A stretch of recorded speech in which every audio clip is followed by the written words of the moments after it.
This is what I heard one time when the Buddha was staying in the monastery in Anathapindika S Park in the Jita Grove near Shravasti with a community of 1,250 bhikshus, fully ordained monks. That day, when it was time to make the round for alms, the Buddha put on his Sangledi robe and, holding his bowl, went into the city of Shravasti to seek alms food, going from house to house. When the alms round was completed, he returned to the monastery to eat the midday meal. Then he put away his Sangledi robe and his bowl, washed his feet, arranged his cushion, and sat down. 2. At that time, the Venerable Subhuti stood up, bared his right shoulder, put his knee on the ground, and, folding his palms respectfully, said to the Buddha, "World-honored one, it is rare to find someone like you. You always support and show special confidence in the Bodhisattvas. World-honored one, if sons and daughters of good families want to give rise to the highest, most fulfilled, awakened mind, what should they rely on? What should they do to master their thinking?" The Buddha replied, "Well said, Subhuti. What you have said is absolutely correct. The Tathagata always supports and shows special confidence in the Bodhisattvas. Please listen with all of your attention and the Tathagata will respond to your question. If daughters and sons of good families want to give rise to the highest, most fulfilled, awakened mind, they should rely on the following and master their thinking in the following way." The Venerable Subhuti said, "Lord, we are so happy to hear your teachings." 3. The Buddha said to Subhuti, "This is how the Bodhisattva Mahasattvas master their thinking. However many species of living beings there are, whether born from eggs, from the womb, from moisture, or spontaneously, whether they have form or do not have form, whether they have perceptions or do not have perceptions, or whether it cannot be said of them that they have perceptions or that they do not have perceptions. We must lead all these beings to the ultimate nirvana so that they can be liberated. And when this innumerable, immeasurable, infinite number of beings has become liberated, we do not, in truth, think that a single being has been liberated. Why is this so? If Subhuti, a bodhisattva, holds on to the idea that a self, a person, a living being, or a lifespan exists, that person is not an authentic bodhisattva. 4. Moreover, Subhuti, when a bodhisattva practices generosity, he does not rely on any object, that is to say, he does not rely on any form, sound, smell, taste, tactile object, or dharma to practice generosity. That, Subhuti, is the spirit in which a bodhisattva should practice generosity, not relying on signs. Why? If a bodhisattva practices generosity without relying on signs, the happiness that results cannot be conceived of or measured. Subhuti, do you think that the space in the eastern quarter can be measured? No, world-honored one. Subhuti, can space in the western, southern, and northern quarters, above and below, be measured? No, world-honored one. Subhuti, if a bodhisattva does not rely on any concept when practicing generosity, then the happiness that results from that virtuous act is as great as space. It cannot be measured. Subhuti, the bodhisattvas should let their minds dwell in the teachings I have just given. 5. What do you think, Subhuti? Is it possible to grasp the Tathagata by means of bodily signs? No, world-honored one. When the Tathagata speaks of bodily signs, there are no signs being talked about. The Buddha said to Subhuti, "In a place where there is something that can be distinguished by signs, in that place there is deception. If you can see the signous nature of signs, then you can see the Tathagata." 6. The Venerable Subhuti said to the Buddha, "In times to come, will there be people who, when they hear these teachings, have real faith and confidence in them. The Buddha replied, "Do not speak that way, Subhuti. 500 years after the Tathagata has passed away, there will still be people who enjoy the happiness that comes from observing the precepts. When such people hear these words, they will have faith and confidence that here is the truth." We should know that such people have sown seeds not only during the lifetime of one Buddha, or even 2, 3, 4, or 5 Buddhas, but have, in truth, planted wholesome seeds during the lifetimes of tens of thousands of Buddhas. Anyone who, for only a second, gives rise to a pure and clear confidence upon hearing these words of the Tathagata sees and knows that person, and he or she will attain immeasurable happiness because of this understanding. Why? Because that kind of person is not caught up in the idea of a self, a person, a living being, or a lifespan. They are not caught up in the idea of a dharma or the idea of a non-dharma. They are not caught up in the notion that this is a sign and that is not a sign. Why? If you are caught up in the idea of a dharma, you are also caught up in the ideas of a self, a person, a living being, and a lifespan. If you are caught up in the idea that there is no dharma, you are still caught up in the ideas of a self, a person, a living being, and a lifespan. That is why we should not get caught up in dharmas or in the idea that dharmas do not exist. This is the hidden meaning when the Tathagata says, "Bhikshus, you should know that all of the teachings I give to you are a raft. All teachings must be abandoned, not to mention non-teachings." 7. What do you think, Subhuti? Has the Tathagata arrived at the highest, most fulfilled, awakened mind? Does the Tathagata give any teaching?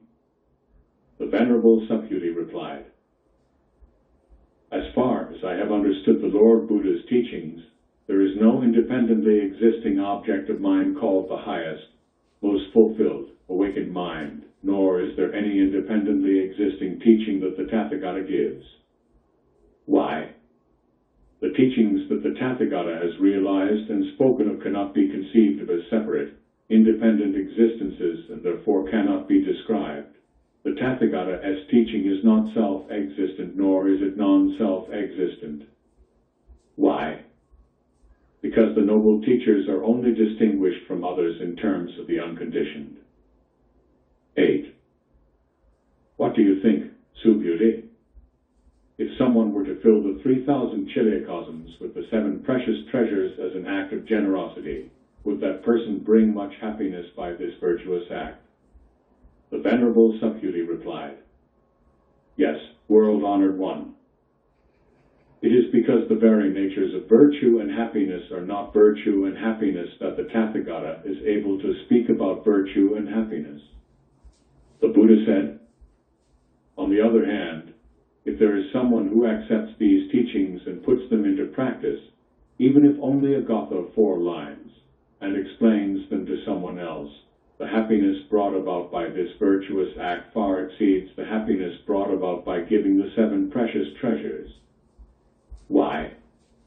Because, Subhuti, all Buddhas in the Dharma of the highest, most fulfilled, awakened mind of all Buddhas arise from these teachings. Subhuti, what is called Buddha-dharma is everything that is not Buddha-dharma. 9. What do you think, Subhuti? Does a stream enterer think, "I have attained the fruit of stream entry"? Subhuti replied, "No, world-honored one." Why? Stream, enterer means to enter the stream, but in fact there is no stream to enter. One does not enter a stream that is form, nor a stream that is sound, smell, taste, touch, or object of mind. That is what we mean when we say entering a stream. What do you think, Subhuti? Does a once returner think, "I have attained the fruit of once returning"? Subhuti replied, "No, world-honored one." Why? Once, returner means to go and return once more. But in truth, there is no going, just as there is no returning. That is what we mean when we say once returner. What do you think, Sue Beauty? Does a non-returner think like this? I have attained the fruit of no return. Sub Beauty replied, No, world-honored one. Why? No return means not to return to this world, but in fact there cannot be any non-returning. That is what we mean when we say non-returner. What do you think, Sue Beauty? Does an arhat think like this? I have attained the fruit of arhatship. Sub Beauty replied, No, world-honored one. Why? There is no separately existing thing that can be called arhat. If an arhat gives rise to the thought that he has attained the fruit of arhatship, then he is still caught up in the idea of a self, a person, a living being, and a lifespan. World-honored one, you have often said that I have attained the concentration of peaceful abiding, and that in the community, I am the arhat who has most transformed need and desire. World-honored one, if I were to think that I had attained the fruit of arhatship, you certainly would not have said that I love to dwell in the concentration of peaceful abiding. 10. The Buddha asked Sub Beauty, In ancient times, when the Tathagata practiced under Buddha Dipankara, did he attain anything? Sub Beauty answered, No, world-honored one. In ancient times, when the Tathagata was practicing under Buddha Dipankara, he did not attain anything. What do you think, Sue Beauty? Does a bodhisattva create a serene and beautiful Buddha field? No, world-honored one. Why? To create a serene and beautiful Buddha field is not in fact creating a serene and beautiful Buddha field. That is why it is called creating a serene and beautiful Buddha field. The Buddha said, So, Sue Beauty, all the Bodhisattva Mahasattvas should give rise to a pure and clear intention in this spirit. When they give rise to this intention, they should not rely on forms, sounds, smells, tastes, tactile objects, or objects of mind. They should give rise to an intention with their minds not dwelling anywhere. Sue Beauty, if there were someone with a body as big as Mount Sumeru, would you say that his was a large body? Sub Beauty answered, Yes, world-honored one, very large. Why? What the Tathagata says is not a large body, that is known as a large body. 11. Sue Beauty, if there were as many Ganges rivers as the number of grains of sand in the Ganges, would you say that the number of grains of sand in all those Ganges rivers is very many? Sub Beauty answered, Very many indeed, world-honored one. If the number of Ganges rivers were huge, how much more so the number of grains of sand in all those Ganges rivers? Sue Beauty, now I want to ask you this. If a daughter or son of good family were to fill the 3,000 chiliocosms with as many precious jewels as the number of grains of sand in all the Ganges rivers as an act of generosity, would that person bring much happiness by her virtuous act? Sub Beauty replied, Very much, world-honored one. The Buddha said to Sue Beauty, If a daughter or son of a good family knows how to accept, practice, and explain this sutra to others, even if it is a gatha of 4 lines, the happiness that results from this virtuous act would be far greater. 12. Furthermore, Sue Beauty, any plot of land on which this sutra is proclaimed, even if only 1 gatha of 4 lines, will be a land where gods, men, and asuras will come to make offerings just as they make offerings to a stupa of the Buddha. If the plot of land is regarded as that sacred, how much more so the person who practices and recites this sutra? Sue Beauty, you should know that that person attains something rare and profound. Wherever this sutra is kept is a sacred site enshrining the presence of the Buddha or one of the Buddha's great disciples. 13. After that, Subhuti asked the Buddha, "What should this sutra be called and how should we act regarding its teachings?" The Buddha replied, "This sutra should be called the diamond that cuts through illusion because it has the capacity to cut through all illusions and afflictions and bring us to the shore of liberation. Please use this title and practice according to its deepest meaning." Why? What the Tathagata has called the highest, transcendent understanding is not, in fact, the highest, transcendent understanding. That is why it is truly the highest, transcendent understanding. The Buddha asked, "What do you think, Subhuti? Is there any Dharma that the Tathagata teaches?" Subhuti replied, "The Tathagata has nothing to teach, world-honored one." What do you think, Subhuti? Are there many particles of dust in the 3,000 chiliocosms? Very many, world-honored one. Subhuti, the Tathagata says that these particles of dust are not particles of dust. That is why they are truly particles of dust. And what the Tathagata calls chiliocosms are not in fact chiliocosms. That is why they are called chiliocosms. What do you think, Subhuti? Can the Tathagata be recognized by the possession of the 32 marks? The Venerable Subhuti replied, "No, world-honored one." Why? Because what the Tathagata calls the 32 marks are not essentially marks, and that is why the Tathagata calls them the 32 marks. Subhuti, if as many times as there are grains of sand in the Ganges a son or daughter of a good family gives up his or her life as an act of generosity, and if another daughter or son of a good family knows how to accept, practice, and explain this sutra to others, even if only a gatha of 4 lines, the happiness resulting from explaining this sutra is far greater. 14. When he had heard this much and penetrated deeply into its significance, the Venerable Subhuti was moved to tears. He said, "World-honored one, you are truly rare in this world. Since the day I attained the eyes of understanding, thanks to the guidance of the Buddha, I have never before heard teachings so deep and wonderful as these. World-honored one, if someone hears this sutra, has pure and clear confidence in it, and arrives at insight into the truth, that person will realize the rarest kind of virtue. World-honored one, that insight into the truth is essentially not insight.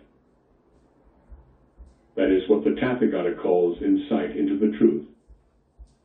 World-honored one, today it is not difficult for me to hear this wonderful sutra, have confidence in it, understand it, accept it, and put it into practice. But in the future, in 500 years, if there is someone who can hear this sutra, have confidence in it, understand it, accept it, and put it into practice, then certainly the existence of someone like that will be great and rare. Why? That person will not be dominated by the idea of a self, a person, a living being, or a lifespan. Why? The idea of a self is not an idea, and the ideas of a person, a living being, and a lifespan are not ideas either. Why? Buddhas are called Buddhas because they are free of ideas. The Buddha said to Subhuti, "That is quite right. If someone hears this sutra and is not terrified or afraid, he or she is rare." Why? Subhuti, what the Tathagata calls parama paramita, the highest transcendence, is not essentially the highest transcendence, and that is why it is called the highest transcendence. Subhuti, the Tathagata has said that what is called transcendent endurance is not transcendent endurance. That is why it is called transcendent endurance. Why? Subhuti, thousands of lifetimes ago when my body was cut into pieces by King Kalanga, I was not caught in the idea of a self, a person, a living being, or a lifespan. If, at that time, I had been caught up in any of those ideas, I would have felt anger and ill will against the king. I also remember in ancient times, for 500 lifetimes, I practiced transcendent endurance by not being caught up in the idea of a self, a person, a living being, or a lifespan. So, Subhuti, when a bodhisattva gives rise to the unequaled mind of awakening, he has to give up all ideas.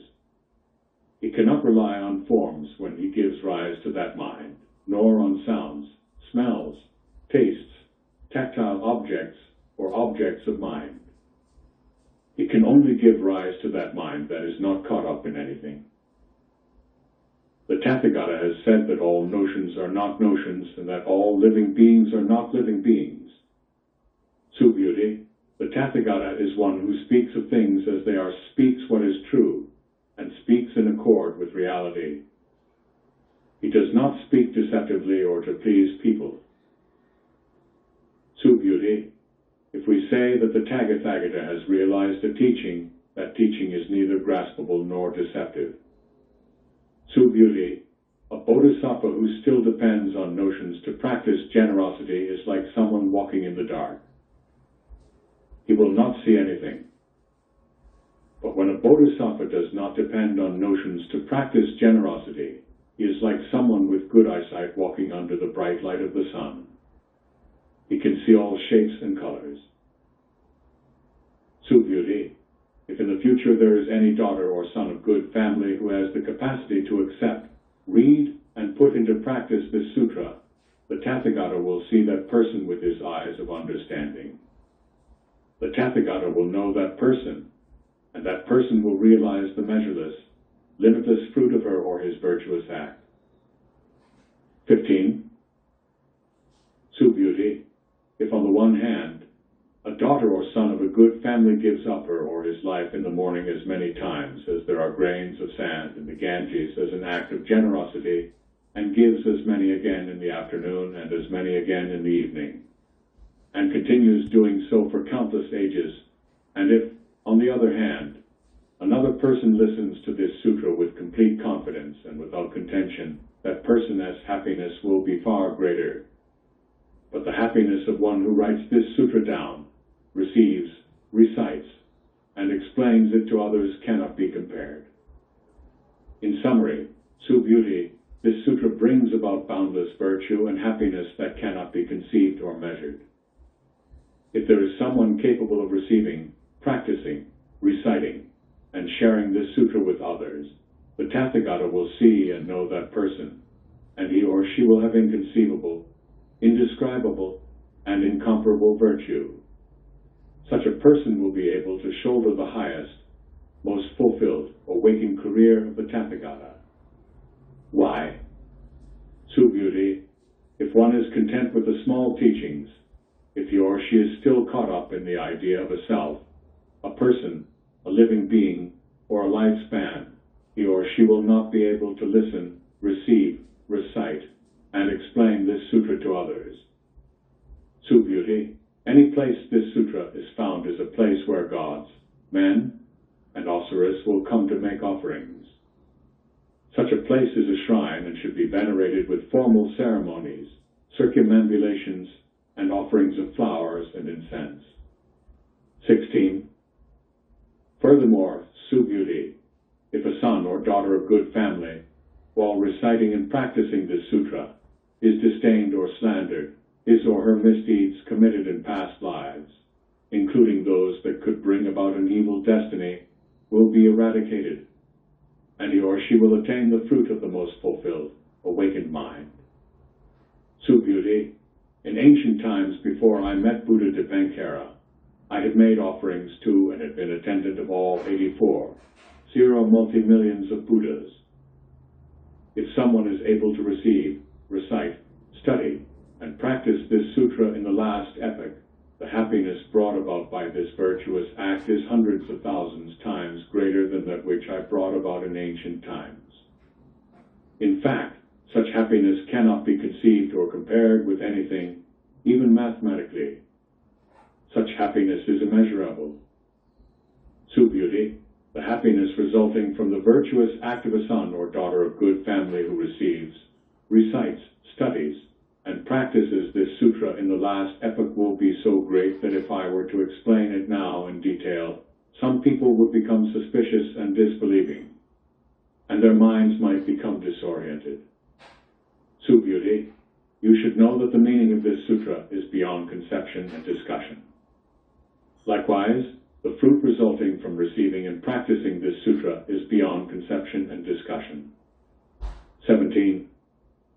At that time, the Venerable Subhuti said to the Buddha, "World-honored one, may I ask you again that if daughters or sons of good family want to give rise to the highest, most fulfilled, awakened mind, what should they rely on and what should they do to master their thinking?"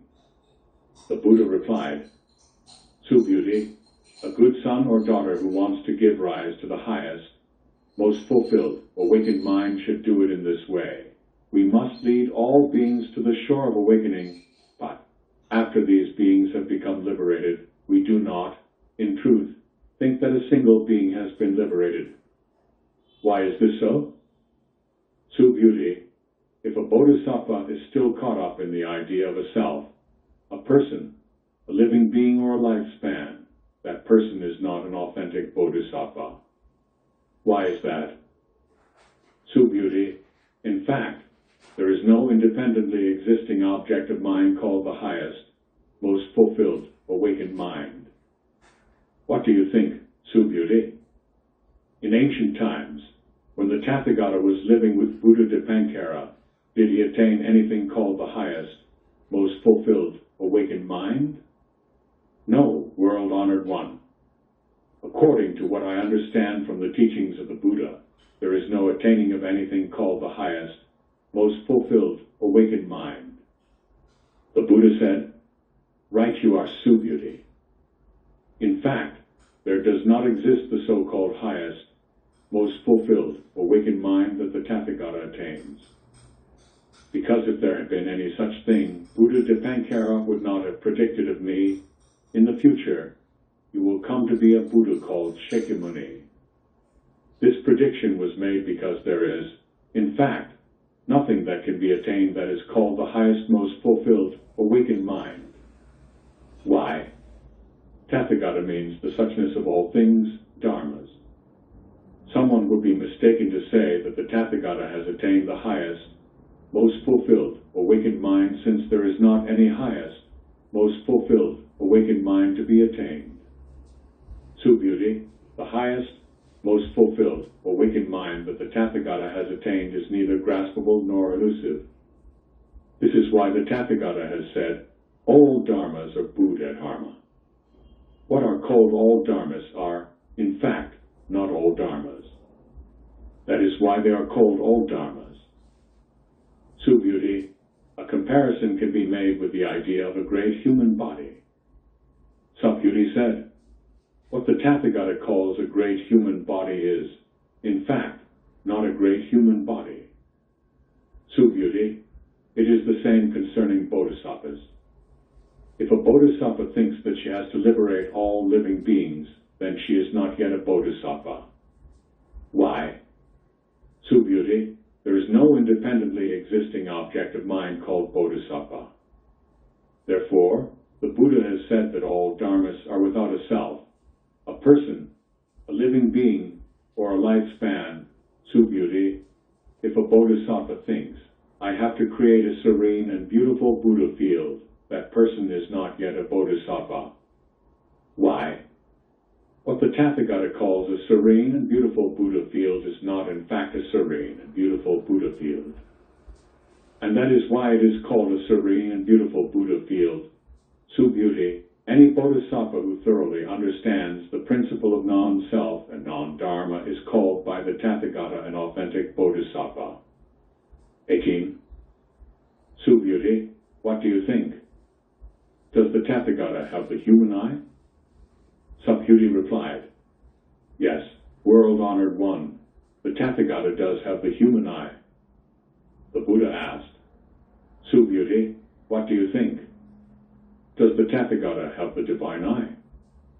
Subhuti said, yes, world-honored one, the Tathagata does have the divine eye. Subhuti, what do you think? Does the Tathagata have the eye of insight? Subhuti replied, yes, world-honored one, the Tathagata does have the eye of insight. Subhuti, what do you think? Does the Tathagata have the eye of transcendent wisdom? Yes, world-honored one, the Tathagata does have the eye of transcendent wisdom. The Buddha asked, does the Tathagata have the Buddha eye? Yes, world-honored one, the Tathagata does have the Buddha eye. Subhuti, what do you think? Does the Buddha see the sand in the Ganges as sand? Subhuti said, world-honored one, the Tathagata also calls it sand.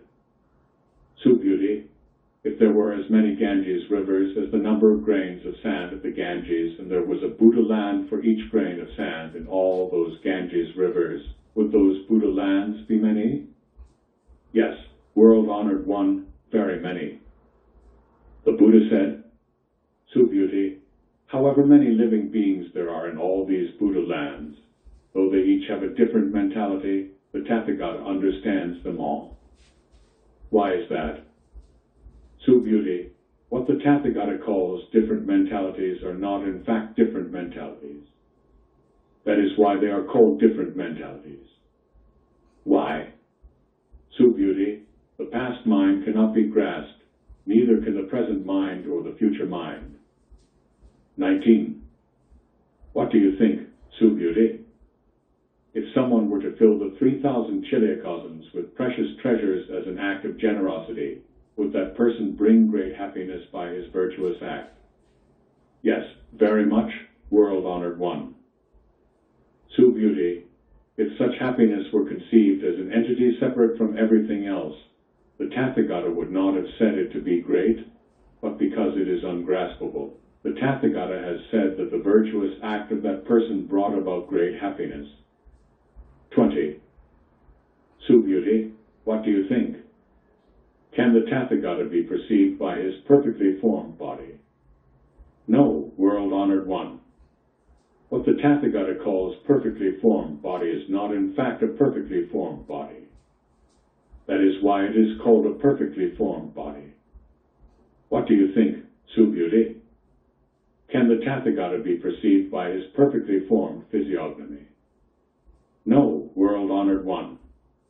It is impossible to perceive the Tathagata by any perfectly formed physiognomy. Why? Because what the Tathagata calls perfectly formed physiognomy is not in fact perfectly formed physiognomy. That is why it is called perfectly formed physiognomy. 21. Subhuti, do not say that the Tathagata conceives the idea one will give a teaching. Do not think that way. Why? If anyone says that the Tathagata has something to teach, that person slanders the Buddha because he does not understand what I say. Subhuti, giving a Dharma talk in fact means that no talk is given. This is truly a Dharma talk. Then, Insight Life Subhuti said to the Buddha, well, honored one, in the future, will there be living beings who will feel complete confidence when they hear these words? The Buddha said, Subhuti, those living beings are neither living beings nor non-living beings. Why is that? Subhuti, what the Tathagata calls non-living beings are truly living beings. 22. Subhuti asked the Buddha, world-honored one, is the highest, most fulfilled, awakened mind that the Buddha attained the unattainable? The Buddha said, that is right, Subhuti. Regarding the highest, most fulfilled, awakened mind, I have not attained anything. That is why it is called the highest, most fulfilled, awakened mind. 23. Furthermore, Subhuti, that mind is everywhere equally. Because it is neither high nor low, it is called the highest, most fulfilled, awakened mind. The fruit of the highest, most fulfilled, awakened mind is realized through the practice of all wholesome actions in the spirit of non-self, non-person, non-living being, and non-lifespan. So beauty, what are called wholesome actions are in fact not wholesome actions. That is why they are called wholesome actions. 24. So beauty, if someone were to fill the 3,000 chiliocosms with piles of the 7 precious treasures as high as Mount Sumeru as an act of generosity, the happiness resulting from this is much less than that of another person who knows how to accept, practice, and explain the Vajrakhetika Praj Aparamita Sutra to others. The happiness resulting from the virtue of a person who practices this sutra, even if it is only a gatha of 4 lines, cannot be described by using examples or mathematics. 25. Subhuti, do not say that the Tathagata has the idea, I will bring living beings to the shore of liberation. Do not think that way, Subhuti. Why? In truth, there is not one single being for the Tathagata to bring to the other shore. If the Tathagata were to think there was, he would be caught in the idea of a self, a person, a living being, or a lifespan. Subhuti, what the Tathagata calls a self essentially has no self in the way that ordinary persons think there is a self. Subhuti, the Tathagata does not regard anyone as an ordinary person. That is why he can call them ordinary persons. 26. What do you think, Subhuti? Can someone meditate on the Tathagata by means of the 32 marks? Subhuti said, yes, world-honored one. We should use the 32 marks to meditate on the Tathagata. The Buddha said, if you say that you can use the 32 marks to see the Tathagata, then the Cakravartin is also a Tathagata. Subhuti said, world-honored one, I understand your teaching. One should not use the 32 marks to meditate on the Tathagata. Then the world-honored one spoke this verse. Someone who looks for me in form, or seeks me in sound is on a mistaken path, and cannot see the Tathagata. 27. Subhuti, if you think that the Tathagata realizes the highest, most fulfilled, awakened mind and does not need to have all the marks, you are wrong. Subhuti, do not think in that way. Do not think that when one gives rise to the highest, most fulfilled, awakened mind, one needs to see all objects of mind as non-existent, cut off from life. Please do not think in that way. One who gives rise to the highest, most fulfilled, awakened mind does not contend that all objects of mind are non-existent and cut off from life. 28. Subhuti, if a bodhisattva were to fill the 3,000 chiliocosms with the 7 precious treasures as many as the number of sand grains in the Ganges as an act of generosity, the happiness brought about by his or her virtue is less than that brought about by someone who has understood and wholeheartedly accepted the truth that all dharmas are of selfless nature and is able to live and bear fully this truth. Why is that, Subhuti? Because a bodhisattva does not need to build up virtue and happiness. Subhuti asked the Buddha, what do you mean, world, honored one, when you say that a bodhisattva does not need to build up virtue and happiness? Subhuti, a bodhisattva gives rise to virtue and happiness but is not caught in the idea of virtue and happiness. That is why the Tathagata has said that a bodhisattva does not need to build up virtue and happiness. 29. Subhuti, if someone says that the world-honored one comes, goes, sits, and lies down, that person has not understood what I have said. Why? The meaning of Tathagata is does not come from anywhere and does not go anywhere. That is why he is called a Tathagata. 30. Subhuti, if a daughter or son of a good family were to grind the 3,000 chiliocosms to particles of dust, do you think there would be many particles? Subhuti replied, world-honored one, there would be many indeed. Why? If particles of dust had a real self-existence, The Buddha would not have called them particles of dust. What the Buddha calls particles of dust are not, in essence, particles of dust. That is why they can be called particles of dust. World, honored one. What the Tathagata calls the 3,000 chiliocosms are not chiliocosms. That is why they are called chiliocosms. Why?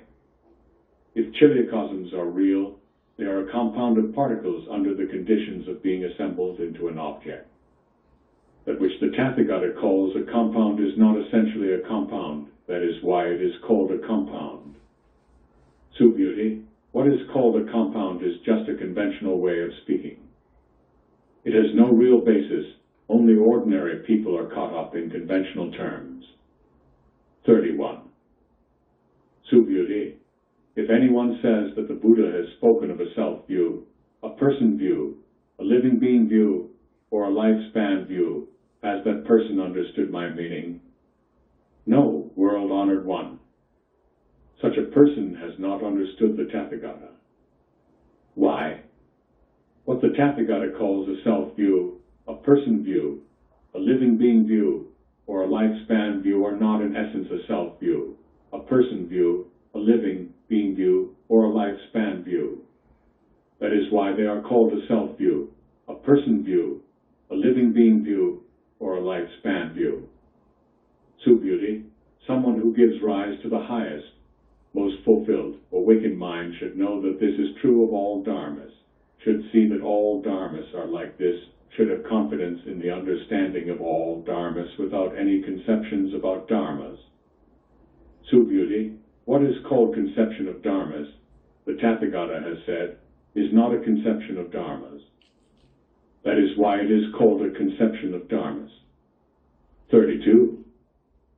Beauty, if someone were to offer an immeasurable quantity of the 7 treasures to fill the worlds as infinite as space as an act of generosity, the happiness resulting from that virtuous act would not equal the happiness resulting from a son or daughter of a good family who gives rise to the awakened mind and reads, recites, accepts, and puts into practice this sutra, and explains it to others, even if only a gatha of 4 lines. In what spirit is this explanation given? Without being caught up in signs, just according to things as they are, without agitation. Why is this? All composed things are like a dream, a phantom, a drop of dew, a flash of lightning. That is how to meditate on them. That is how to observe them.